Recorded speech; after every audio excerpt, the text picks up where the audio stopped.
Wrdw.com/Morning Mix to win a Morning Mix mug. And catch the mix Wednesday and Friday mornings to see if you're a winner. Enter today. The First Alert Team, the best in Georgia.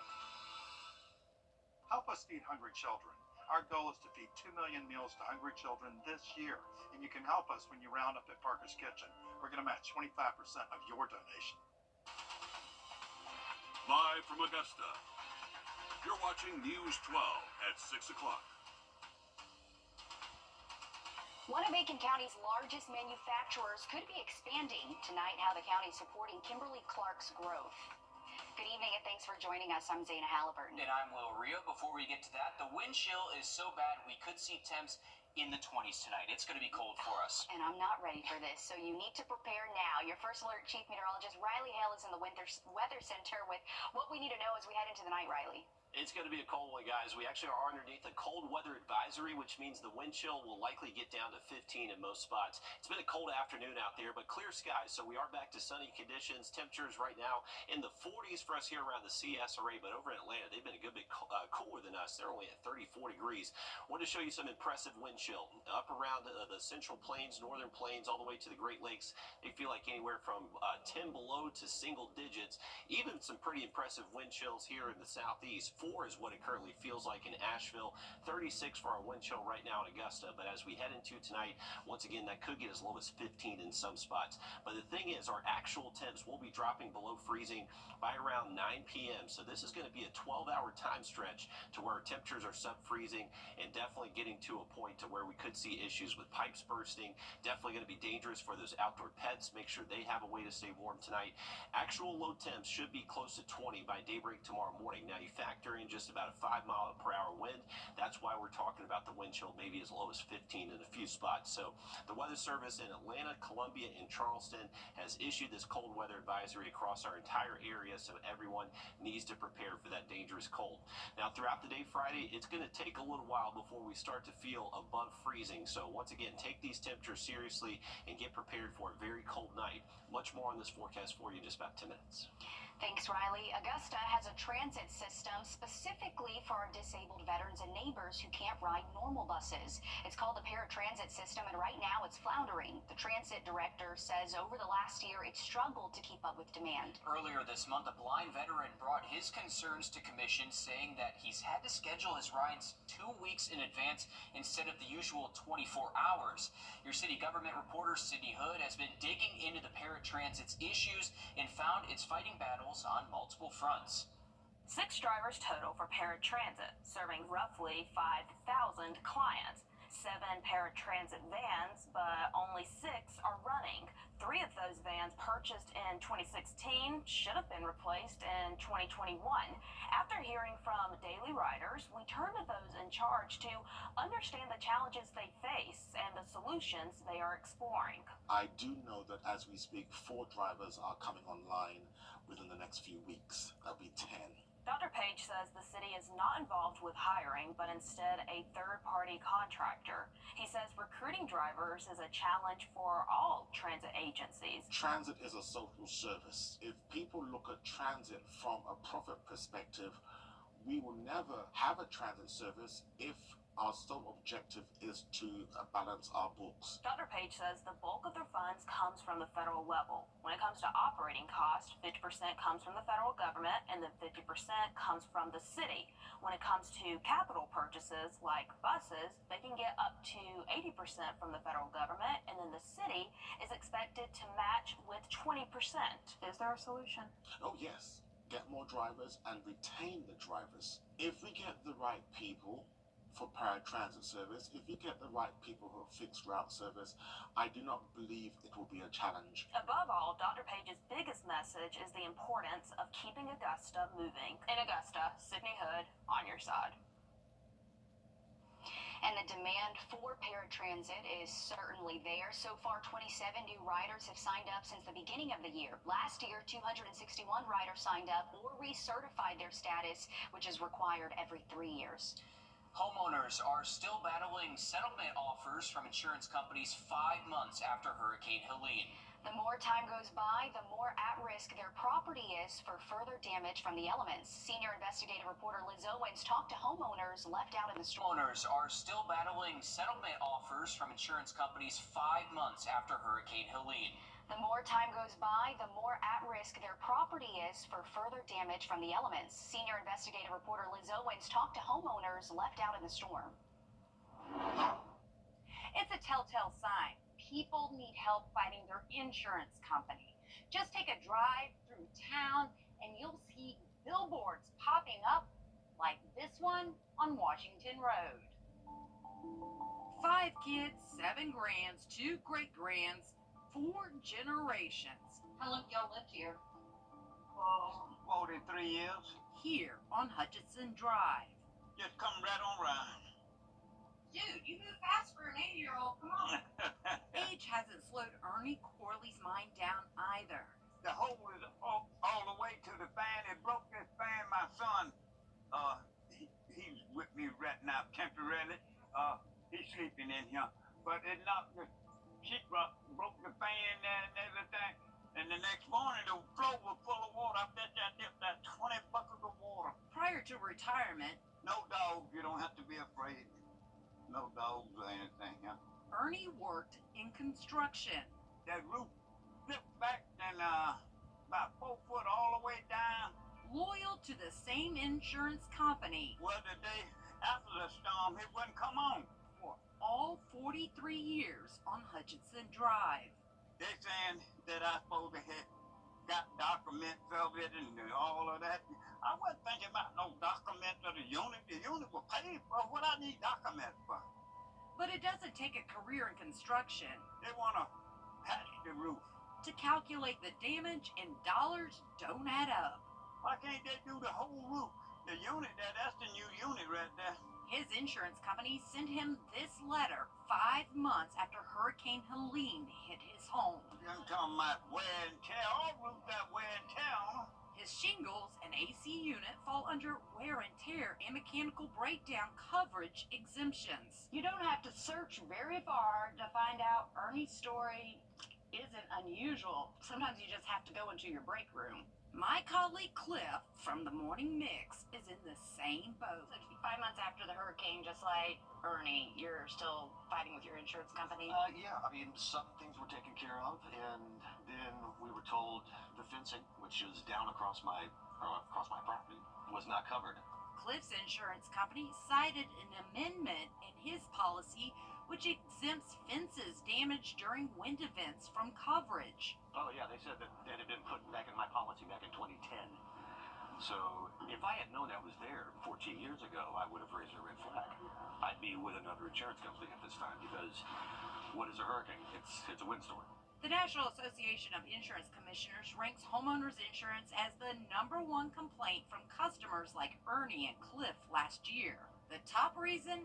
Claim handling, delays, and unsatisfactory settlement offers. My very first adjuster that came out offered me $148 for all of the damage. 148. I mean, not only was that silly, it's almost offensive. It's 1,100 and some change this year. Last year I paid $1,040, I believe. Ernie's settlement offer? Less than $5,000. The Small Business Administration can't help you get something done. They just extended their deadline for a low-interest loan. It will help you get cash in pocket right away while you fight with your insurance company. And get this, there is no interest for the first year. I have all the information on our website. Just click on the link. All right, thanks, Liz, for staying on top of that for us. Kimberly Clark has been part of Aiken County's landscape for 57 years. It's one of the largest private employers in the area. Now there's a possibility of the company expanding in Beach Island, with County Council passing an ordinance allowing a property tax incentive to Kimberly Clark. Your Kennedy Payne joins us live in studio to explain what this means. Yeah, this isn't quite a for sure thing yet, but this property tax incentive is one big step forward. The tax incentive is about $400 million. Kimberly Clark makes a wide variety of paper products like diapers, toilet paper, and paper towels. Right now, they employ more than 2,000 people in the county. If this expansion happens, it will allow for nearly 100 new jobs and provide more than $70 million of revenue over a 40-year period. Gary Bunker is the Aiken County Council chairman, and he says a tax incentive like this not only helps provide new jobs, but helps keep jobs in Aiken County.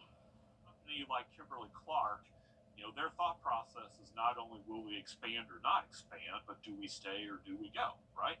So companies can always make the option to move, and we think that when we incentivize them to come and put more investment into the county, that they're much more likely to stay.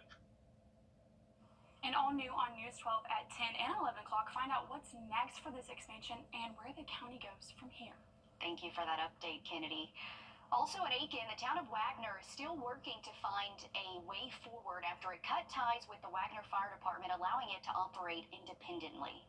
Leading up to this move, a majority of the Wagner Fire Department and its chief resigned over issues with the mayor. This week, the Aiken County Council voted 5-4 to deny moving forward with a contract with the group hoping to take over fire services in Wagner as a nonprofit. Now, right now, surrounding towns, including Sally and New Holland Fire, respond to Wagner if there's an emergency. County Council is also considering whether this could be a permanent solution. Well, nearly every home and apartment comes with a mailbox, and they're often required for job applications. But how is someone experiencing homelessness supposed to get one? Still ahead, a local group is helping to meet that need. Riley? Well, a cold weather advisory is in effect across the entire CSRA tonight for wind chill as possibly as low as 15 in a few spots. Much more on the very cold forecast just after the break. Time and temp, brought to you by your First Alert weather team. Introducing the First Alert Radar Network. With up to 10 times the resolution of other local radars and technology that can pinpoint right down to your street. First just got faster. New Kia's up life and stop paying too much. Call now. Welcome back, folks. A live look over Clarksville Lake. We had whitecaps on the lake earlier this afternoon. Wind has tried to calm down a little bit, but remember, it's not going completely calm tonight, so that's going to make our actual temp feel a lot colder tonight. And that's what's happening right now. Our actual temp is 43, but it feels like 36. As we head towards late tonight, these are our temperatures and our wind chill on the bottom, highlighted in pink right there. This is going to be 8 to 12 hours for this evening through early tomorrow morning that we are going to be sub-freezing and most likely in the 20s. For most spots across the area, a good portion of the night. So definitely enough to cause bursting pipes, especially if you have any exposed plumbing outside. Want to make sure you are insulating that tonight and taking those proper precautions. As we head throughout our Friday morning, it's going to take at least up until about 9-10 a.m. before we start to feel above freezing across the area. So this is going to be a significant cold stretch for us tonight. Here's a look at it across the region, how those temperatures will feel as we head into later this evening. By 10 p.m., possibly some spots are already feeling below 20 degrees. So that's the thing. With that wind out there this evening, it's going to be a little bit stronger this evening and just making it feel that much colder. Now, as we get towards early tomorrow morning, we're not expecting the wind to be as much of a factor. I would say wind just maybe around 5 miles an hour, but with actual temps close to 20, that's going to make it feel close to 15 in some spots, and it is going to remain fairly chilly throughout the day Friday. Once we get later to tomorrow afternoon, we'll at least hit the 40s for high temps, but heading into the weekend, it does start to look a little bit better. Still going to see these cold mornings down to the 20s Saturday and Sunday, but by Saturday afternoon, we're talking high temps at least into the mid-50s, and we'll continue that warming trend into our Sunday as well. And the good news is we are going to have plenty of sun over the next several days, so no rain or forecast anytime soon. 56 for a high here in Augusta Saturday, and then 61 by Sunday. So nice and dry out there and looking good to get outside if you have any plans out there for the weekend. Now, over the next 7 days, there is very minimal rain in our forecast. Looking at two different global models here, this is their rain potential over the next 7 days, and neither one of them really show a whole lot across the area. So maybe a stray shower late next week, but until then, we are looking pretty dry across the region. This is the latest drought monitor that was issued this morning, still showing abnormally dry conditions across most of the CSRA, but we did get rid of that moderate drought that was forming across the lake region, so that has improved a little bit. Looking a little bit further into the forecast, the 6 to 10 day precipitation outlook looking near normal right now. Not really a clear signal showing a wetter pattern or a drier pattern. But once we go a little bit further out into the forecast, the 8 to 14-day hazard outlook, we are now included in a heavy precipitation risk as we head towards these dates. So this would be heading towards the end of the month and into the first week of March. So we're going to have to keep an eye on this. But until then, looking pretty dry across the region. Here's a look at that 7-day forecast. Bitterly cold temps tonight. Make sure you are protecting your people, pets, pipes, and plants. Next week, we're back to spring with high temps in the low 70s Tuesday and Wednesday. Augusta's homeless task force is helping meet the needs of others through a vision which has become a reality. They now have mailboxes for case managers to use for their clients who are unhoused. Something like registering your child in school or getting a state ID all require an address, and this is where the mailboxes come into play. The task force is finding solutions and how they can give people a hand up. Augusta's homeless task force is finding ways to remove barriers that stand in the way of getting people back on their feet. The whole goal of every nonprofit in the area is for people to be self-sufficient and hopefully, grow their own beautiful wings and be able to fly. That's the real goal of the task force. And one way people will be able to become self-sufficient is through these mailboxes. Nomi Stanton is the chair of Augusta's homeless task force and says the idea to provide this came straight from those who will benefit from it.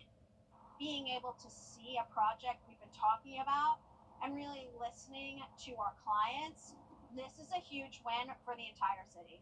The mailboxes will be used for case managers working with clients who are unhoused and in need of an ID, medical exams, or even filling out job applications. Now they have an address to write down.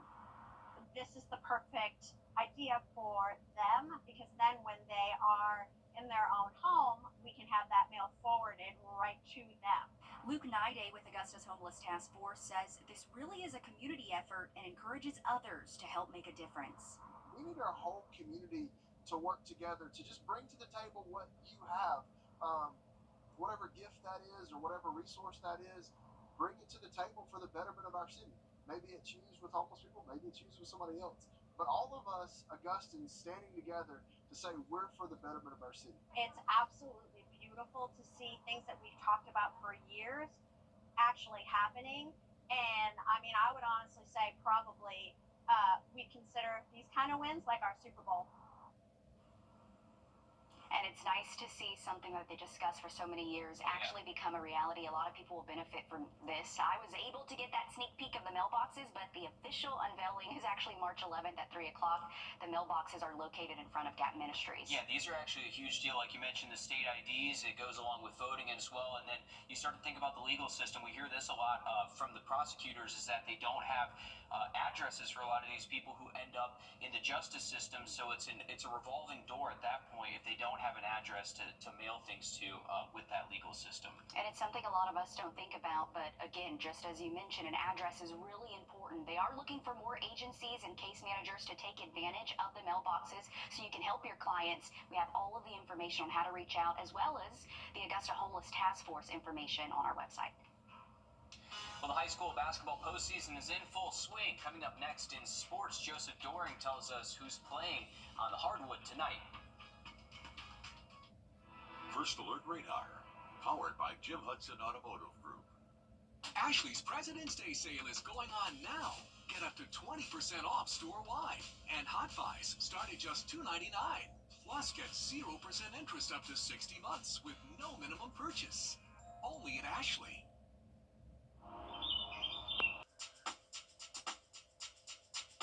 This is the one. Let me handle this. But I wonder if the other store has it cheaper. We'll beat any competitive price by 10%. Oh, wow, that's great. It sounds a little too good to be true. Can I speak to a manager? Can I talk to the owner? Also me. We're employee owned. We'll take it.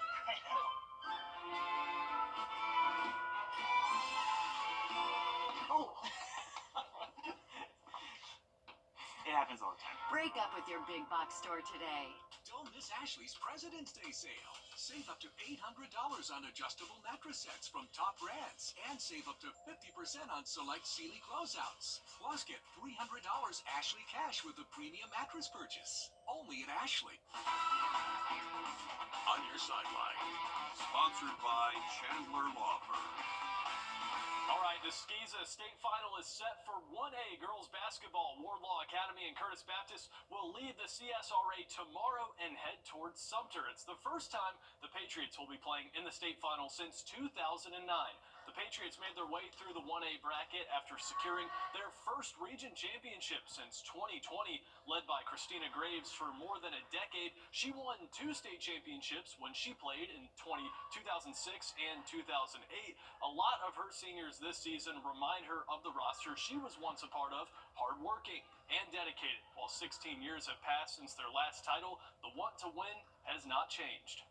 I went to Wardlaw and found my love of basketball here, and I knew that I wanted to come back, and the program we kind of had a drought, haven't been to the state championship, and then or even to state, so I started coaching and really wanted to bring the program back to what my coach, Coach Gibson, brought us to in winning state championships and even being in the state tournament.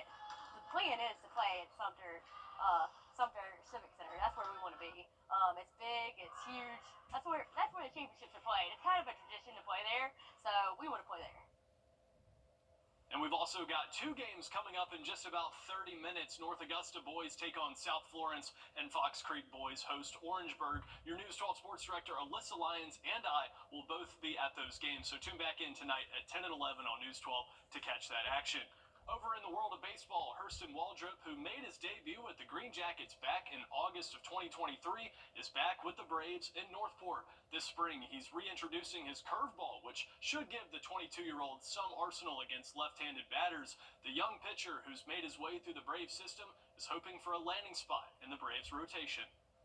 For me, it was about getting the right shape that we wanted, getting the right velocity, movement, profile, everything, that sorts, and then how are we going to use it? What's the percentage going to be? What counts are we going to use it in? And just really making it a pitch that it's not going to be like just a stand out like, hey, I'm going to abuse this pitch. It's going to be use it here and there, get ahead of counts, keep hitters off outs. The first Braves spring training game is going to be Saturday at 1 o'clock. Chris Sale will get the start against the Minnesota Twins. Next Thursday, the 27th, you can catch the Braves and Nationals exclusively on our sister station at Peachtree Sports Network. Riley?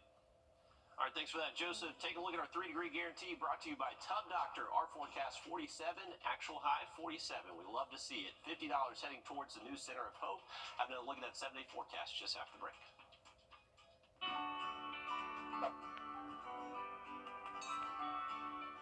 Accidents can happen at any time. That's all nights.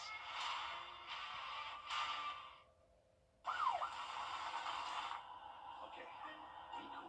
Hello, sir. Stop me for your speed today. I got you at 54 and the 45, all right? It's going to be a warning, but I should just slow it down for you, okay? Thank you. Sir. Yeah? I don't mean to argue with you, but I was not going 54 miles per hour. Because I had the cruise control set at 64.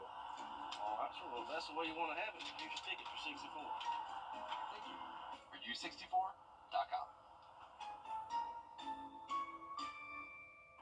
Our First Alert has always given you the edge against severe weather. And now, with our new First Alert radar network, First just got even faster. With up to 10 times the resolution of other local radars and technology that can pinpoint right down to your street, First just got faster. Accidents happen when you least expect them. When you're attorney John Foy and Associates. All right, folks, just want to go over some quick cold weather safety tips for you. Remember, if you're working outside or if you're unfortunately sitting at the bus stop early tomorrow morning heading off to school, want to make sure you are dressing appropriately for those very cold temperatures tomorrow morning. Cover the extremities, dress in layers. If you get too hot, you can just shed one of those layers. At your home, make sure the sprinklers are turned off. Also, may want to drip a faucet, especially if you've had pipe issues earlier this year with these temperatures that we had throughout the month of January. With your car, unfortunately, could impact your battery, your tire pressure, and if you, not a bad idea to have a blanket in your car just in case you do break down. With your pets, make sure your pets are safe tonight. Outdoor pets, make sure they have extra bedding and access to fresh drinking water. Remember, with our livestock out there, those water troughs can freeze very quickly with these temperatures tonight, so make sure they're staying safe. Luckily, warmer air arrives next week. Okay, that's the good news right there. Thanks, Riley. We're back live on 26 News at 7. And for News 12 at 10 and 11 o'clock. Thanks for watching.